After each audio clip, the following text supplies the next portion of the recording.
నిజామాబాద్ జిల్లా ఆర్మూర్లో తడిసిన ధాన్యంతో రైతులు ఆందోళనకు దిగారు. భారీ వర్షానికి తడిసిన ధాన్యాన్ని ప్రభుత్వం వెంటనే కొనుగోలు చేయాలని ఆర్మూర్లోని నిజాం సాగర్ కెనాల్ వద్ద రోడ్డుపై బైఠాయించి మొలకెత్తిన వరి ధాన్యంతో రైతులు నిరసనకు దిగారు.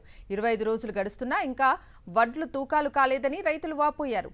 అన్నదాతలు రోడ్డుపై బైఠాయించడంతో ఆర్మూర్లో పెద్ద ఎత్తున ట్రాఫిక్ జామ్ అయింది. దీంతో రంగంలోకి దిగిన ఏసీపీ ఆర్టీఓ రాజు గౌడ్తో మాట్లాడించారు. మరో 2 రోజుల్లో తూకాలు వేసి ఎలాంటి తరుగు లేకుండా చూస్తామని అధికారులు హామీ ఇవ్వడంతో రైతులు శాంతించారు.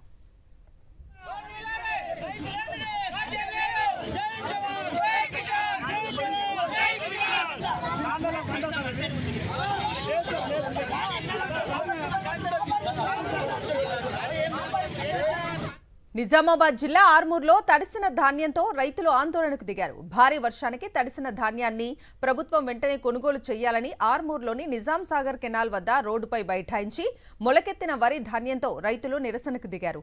25 రోజులు గడుస్తున్నా ఇంకా వడ్లు తూకాలు కాలేదని రైతులు వాపోయారు.